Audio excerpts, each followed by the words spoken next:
I already taught you how to deal with direct proportions. I already talked about inverse proportions, but most of you are still confused as to which is which. That's what we're going to talk about today.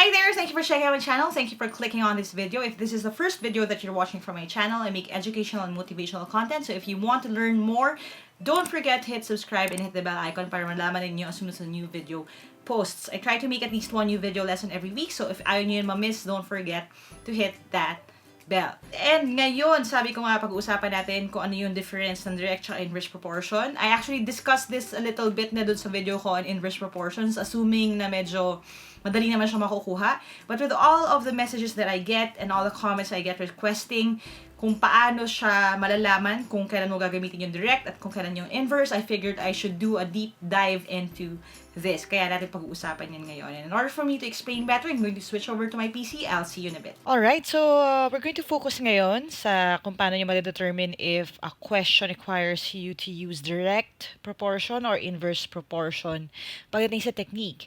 Now, I just want to clarify, this is something kasi I usually teach ng exclusive sa mga live reviewers, online review program. Pero basically, you can use ratio rotation, which is something that I taught you guys. And if you haven't seen the video for that yet, I'll link it right here. And you can use it for word problems. And if you're going to use it naman for inverse proportion, all you have to do is to flip one side over. Basically, babaliktad mo lang yung isang information and then that way you can solve it ng dire-diretso na. Now, why am I suggesting that you use that? Kasi the only other alternative would be for you to use a formula. And since a bunch of you, like me, struggle with memorizing formulas, I figured that would be a great way for you to save dun sa oras ng pag-memorize at save din pagdating sa space sa inyong memory pagdating sa exam. Okay? So, panoorin nyo muna yun if you haven't yet. And that's basically yung foundation ng lesson na ito. Okay? Now, again, the question or the focus ngayon is how do you know? If you're not aware of it, I do post questions on my Instagram account. So follow me at Lyqa Marabilia na lang if you haven't yet. And some of the questions I posted were these. Now this one right here, sabi ito, 4 workers can finish 18 chairs in a day. How many chairs can 6 workers finish in a day? I actually explained that this is a direct proportion. Now, a few days later, I posted this question. If 15 workers can finish a train engine in 20 days, how long will it take 24 workers to complete the same job? Now, again, two questions, two problems, halos pareho naman din yung mga given, pero magkaiba sila. Yung isa direct, yung isa inverse. So again, how do you know? Now, the key here is to imagine it. You have to imagine kung ano yung nangyayari. Kasi ang pinaka-weapon ninyo sa ganitong klaseng tanong is common sense. Now again, as a joke goes nga, di ba? Ang common sense daw is the only sense that isn't common to all. And it actually makes sense kasi not a lot of people understand kung paano ito mangyari. In fact, I remember distinctly when I was studying this, I think first year high school yun, hindi rin talaga in-explain naman ng teacher kung paano mo malalaman. It's just assumed na, basta isipin mo lang kung ano yung magme-make sense. So, that is my first advice sa inyong lahat. Imagine niyo to figure it out. Now, paano kung hirap ka mag-imagine? Honestly, that part right there is what I struggled with in preparing this lesson. Kasi ito, nirequest na rin ng mga part ng online review program, specifically yung batch 8. And sabi ko, paano ko ba ituturo sa kanila to ng mas madaling maintindihan or mas magagamit ng lahat? Even if sabihin na natin na hindi tayo yung tipo ng tao na alam agad yung sagot just by reading it. Okay, and yun yung gagawin natin ngayon. So, i-break down natin siya pa isa-isa. And hopefully by the end, because there will be a quick quiz at the end, you will score perfect kasi ang quiz natin will be just determining whether direct or inverse proportion siya. Kasi again, that is our goal for today. Alright, so let's take this muna, yung direct proportion natin. Now, if you see, dun sa sitwasyon na to, constant yung time, isang araw lang. Now, ano yung mga factors or variables na pag-uusapan? Ano yung mga involved dun sa problem? Now, a problem like this would say something like, If one person or one worker can build one doghouse, doghouse kasi hindi naman pwedeng bahay, no? Mahirap naman magtayo ng bahay sa loob ng isa lang araw. If one worker can build one doghouse in one day, how many doghouses can two workers build? Now, if you notice, again, imagine it, kung magdadagdag ako ng trabahante, okay? Again, yung isa naging dalawa, so ibig sabihin nagdagdag ka ng trabahante. Kung magdadagdag ako ng trabahante, anong mangyayari doon sa produkto? Yung isa, obviously, dapat madadagdagan din siya ng isa pa. Okay? So, ibig sabihin on both sides ay madadagdagan. Yun yung ibig sabihin ng direct proportion. Kasi ang ibig sabihin lang nun is, kung dadami itong side na to, dapat dadami rin yung side na yun. Kung magdadagdag ako ng empleyado, madadagdagan din yung nagawa nila. Kung magbabawas din naman ako ng empleyado, mababawasan din yung magagawa nila na product or yung resulta ng kanilang pinagtrabahuhan. So, if, okay, the scenario calls for you to be constant sa, kunyari, dumami yung empleyado, dadami din yung produkto. Or dumami yung produkto, ilang empleyado ang kailangan mo, syempre pareho lang din yun. Kasi kung marami kang kailangan tapusing bahay, kailangan mo magdagdag ng empleyado. So, kung parehong plus sila, or parehong minus, then it's a direct proportion. Now, what makes inverse proportion different? Again, let's take yung mga given natin, same three things. You have one house. Okay? Now, ang sabi naman sa problem, for example, would be, if, okay, one worker can build a house, okay, again, hindi naman house siguro na en grande, pero siguro baka barong-barong or bahay kubo. If one worker can build a house in 2 days, okay, how many days will it take two workers to build one house? Okay, ulitin ko yun ha. Dati, ang worker mo, isa lang. Okay? Yung worker mo na isa, 2 days siya gumawa ng bahay. Ngayon, kung magdadagdag ako ng pangalawang trabahante, ano ang mangyayari dun sa time that it takes them to build the house? So again, imaginein mo. Kasi again, imagination is very important. Kung ako ba magdadagdag ng trabahante, bibilis ba o babagal yung trabaho? Okay? So again ha, may itatayong bahay. Kung gusto kong bumilis yung pagtatayo ng bahay, magdadagdag ako ng tao. 'Di ba? So dahil dito sa side na to, nagdagdag ako ng tao at ang magiging resulta niya ay yung dating 2 araw na it takes one person to build a house, mababawasan yan, magiging isa na lang. So this side magiging minus. If you notice again, magkaiba na sila. Kasi dito lumaki, dito lumiit or kumaunti siya. So ang gagawin mo would be, this would be an inverse proportion. Yun yung concept niya. Okay? Again, pag direct, dumami yung isang side, dadami rin dapat yung isang side. Nabawasan yung isang side, mababawasan din yung isang side. Kung inverse proportion, dumami yung isang side, nabawasan sa kabilang side. Or nabawasan sa isang side, dadami siya sa kabilang side. Magkaiba sila ng scenario. Okay? Now, let's try this. Okay? If we have a worker, the time, and the product. Kunyari lang, okay? And I want you to again practice your common sense. Ipa-pair ko lang sila together, okay? Ganito yon. Kung meron ako na time at saka product na given, okay? Ito yung given. So, ibig sabihin, again, mag-imbento tayo ng tanong. Kunyari, sa isang pabrika, ang napoproduce nila na, kunyari, sardinas, ay sabihin natin 100,000 cans sa loob ng isang oras. Ilan ang mapoproduce sa loob ng 2 oras? Kung mag-i-increase ako ng time, ano mangyayari sa product? Okay? Now, of course, kung magdadagdag ako ng oras sa pabrika, dadami yung produkto nila kasi dadami yung pwede nilang gawin dun sa given na oras. So, ibig sabihin, kung ang given mo ay time at produkto, this is a direct proportion. Okay?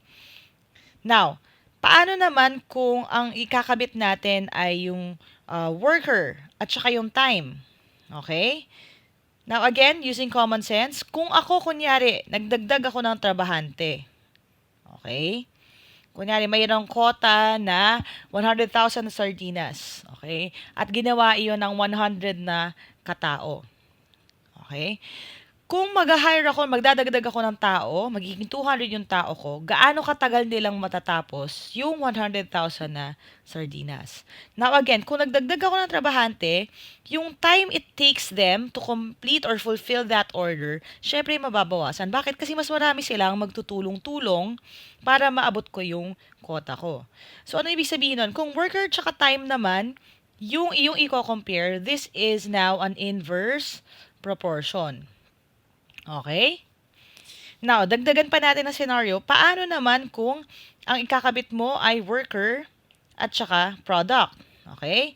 So again, i-imaginein mo or use your common sense paano kung magdadagdag ako ng isang side. So for example, ang worker ko, imbis na, kunyari, 100 yung workers ko, gagawin ko silang 200. Okay? So nagdagdag ako ng worker. Ang tanong, pag nagdagdag ba ako ng trabahante, with the same amount of time, okay, na it takes them, ano mangyayari sa produkto ko? Now, syempre, kung mas marami kang tao, mas marami kang matatapos. So, ibig sabihin, mai-increase ngayon yung product. So, again, pag pinagsama mo tong dalawang to, this, again, would be a direct proportion. So, dun papasok yung, again, common sense. Imagine it, make sure that you understand the situation. Kasi minsan, inverse, minsan direct. And the problem is, hindi mo rin pwedeng kabisuduhin ng lahat ng possible na scenario. Kasi maraming pwedeng mangyari. Pwedeng sa pabrika, pwedeng tao, pwedeng students, pwedeng weavers, pwedeng farmers. All of these things, iba-iba siya. So, always imagine, kung dadagdagan ko isang side, anong mangyayari sa kabilang side? Okay? Kung pareho silang madadagdagan, direct. Kung magkaiba, inverse.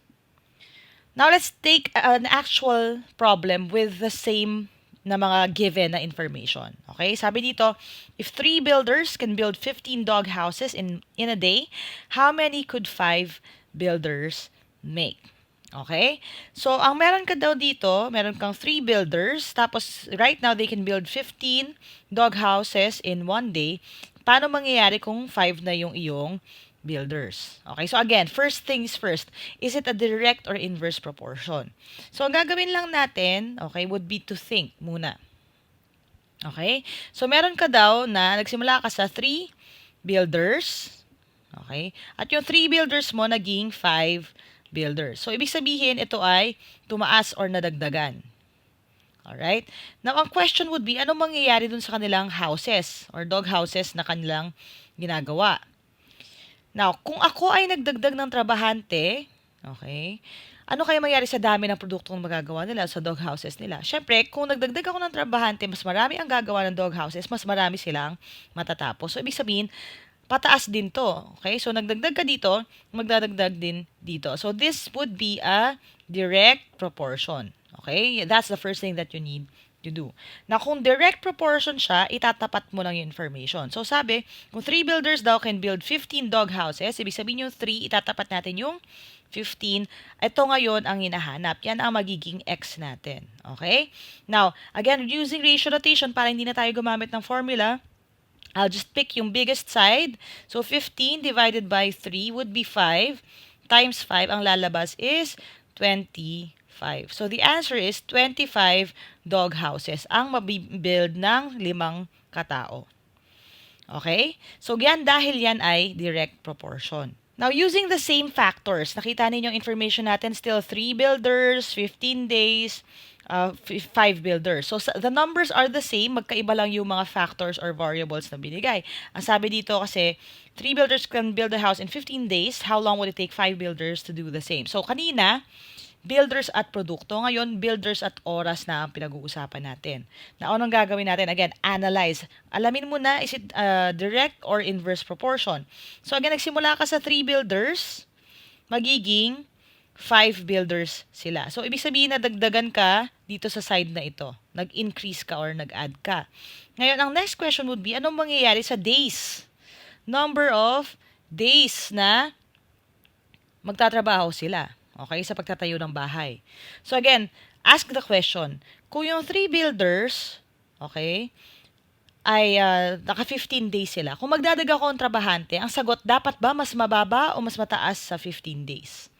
Now, syempre, dahil nagdagdag akong trabahante, bibilis sila, which means, yung dating 15 days, dapat maging mas mababa sa 15. So, ibig sabihin, itong problem na ito ay isang inverse proportion. Okay? At dahil doon, we will add another step dito sa ating ratio rotation. Kasi kung ito ay direct proportion, gaya ng ginawa natin kanina, ang ginawa lang natin, tinapat natin siya. So, ibig sabihin yung 15, katapat niya yung 3. Okay? Dito natin siya nilagay. Pero, dahil ang pinag-uusapan natin ay inverse proportion, all you have to do ay babaliktarin mo yung pwesto nila. Okay? So, yung dating, ito yung 15, tapos dito dapat mapupunta yung x. Ang mangyayari, babaliktarin mo sila ng pwesto. So, ang mangyayari yung 15, ilalagay mo ngayon sa ilalim. Hindi na sila magkatapat at dito mo naman lalagay yung x. Okay? So, ngayon, I have this. Ito naman ang iikot ko. So, magiging 15 divided by 5, which will be 3, times 3, the answer would be 9 days. Now, to check, again, you would see, mas mababa naman ang 9 kaysa sa 15. So, this actually makes sense. So, kung yung kanina magkatapat dapat, ngayon hindi naman sila magkatapat kasi nga inverse. So, parang reverse, babaliktarin mo yung pwesto ng isang side. Now again, isang side lang ang babaliktarin, huwag mo babaliktarin pareho. Kasi ang problema nun, if babaliktarin nyo siya pareho, lalabas lang yung sagot kanina sa direct proportion. Kasi again, magkatapat na yung mga information na relevant. Dapat magkabaliktad sila. Yung 3, ang katapat niya dapat 15, pero ngayon ibababa mo siya, ililipat mo siya ng pwesto. Okay? So, yun ang importante, kaya you have to know kung direct or inverse. Kasi depende doon yung pwestuhan pagdating sa ratio rotation. Alright, now it's time for your quick quiz. So there will be 5 problems here. Walang given, you don't need to solve it the entire way, pero I want you to analyze. Kasi yung ang goal natin sa video na ito, yung analysis na part, you have to determine kung direct o inverse proportion siya. So all you have to do is to choose kung alin sa numbers 1 to 5 ang gagamitan nyo ng direct proportion at alin naman doon ang inverse proportion. Okay, so I'll give you 5 minutes to think on this. It will require a bit of imagination kasi. And then at the end of that, we're going to discuss kung ano yung tamang sagot. So if you're ready with your pen and paper, your timer starts now.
Alright, let's see how you did. Okay, so isa-isahin natin sila. Let's start with number 1. Sabi, students and worksheets that they can finish. So again, use your common sense, use your imagination.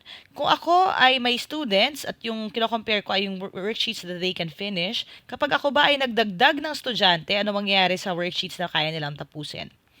Okay? Now again, with the assumption na lahat ng students nagpe-perform at an even pace, kung nagdagdag ako ng estudyante, madadagdagan din yung worksheets na matatapos dahil mas marami yung mga estudyante. So itong number 1, ang relationship nila ay direct proportion. Kasi kung nagdagdag ako sa isang side, magdadagdag din ako sa kabila. Now yung number 2 naman, ang sabi, factory workers and stuffed animals they can make. So again, kung magdadagdag ako ng tauhan sa pabrika, anong mangyayari dun sa stuffed animals na magagawa nila? Now, of course, again, mas marami akong trabahante, mas marami silang matatapos. So, ibig sabihin kung plus yung factory workers, plus din yung stuffed animals, pareho silang plus. Okay? So, ibig sabihin, this is a direct proportion din. Okay? I hope tama pa kayo so far. Number 3, number of painters and hours of work painting a building. So, again, use your imagination. Kung nagdagdag ako ng dami ng pintor na gagawa ng aking building, ano bang nangyayari sa hours of work? Sa oras na nagtatrabaho sila. Now, syempre, kung mas marami akong trabahante, mas mabilis silang matatapos. So, ibig sabihin, mababawasan yung hours of work. So, dahil magkaiba na sila ng sign, okay, if you see right here, this is plus, this is minus, pag magkaiba na sila, ang mangyayari dyan, yung answer mo would be indirect. So, again, kung magsosolve ka ng actual na problem, kailangan mo balik ta rin yung isang side. Okay?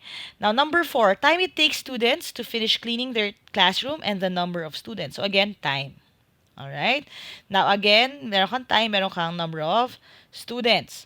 So, kung ako, may naglilinis ng room, kung kailangan kong dagdagan yung time, ibig sabihin na mas humaba yung time na maglilinis sila, ano mangyayari sa number of students? Ano yun? Kunyari, sa isang oras, ang 10 estudyante, nakakatapos sila ng maglinis sa loob ng isang oras. Kung meron akong 2 oras para maglinis ng kwarto, kailangan ko pa ba ng 10 estudyante? So, syempre hindi na, no? Kasi mahaba naman yung time. So, pwede kong bawasan yung estudyante na kukunin ko para maglinis ng classroom. So, ibig sabihin nun, yung students ngayon would be less than yung kanina. So, ito, nagdagdag ako ng time, nabawasan ng estudyante. Or kung gusto mo naman, pwede rin na isipin mo na kung magdadagdag ako ng number of students, ang mangyayari doon sa time na it takes for them to finish cleaning would be lower. Kasi kung dati, ibig sabihin yung 10 estudyante isang oras, kung gagawin ko 20 yung students, mas bibilis sila kaysa sa isang oras. Kasi mas maraming nagtutulungan.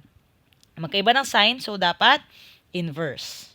Now, number 5, hours an artist works and how many paintings she can finish. So, again, we're talking about the number of hours. So, kung dadagdagan natin yung oras na nagtatrabaho yung isang artist, mas marami rin ba siyang matatapos na paintings? Now, of course, again, operating dun sa konsepto na constant lagi yung bilis, kung mas matagal ka nagtatrabaho, mas marami ka dapat na magagawa. So, plus doon, plus din dito, this is a direct proportion. Okay?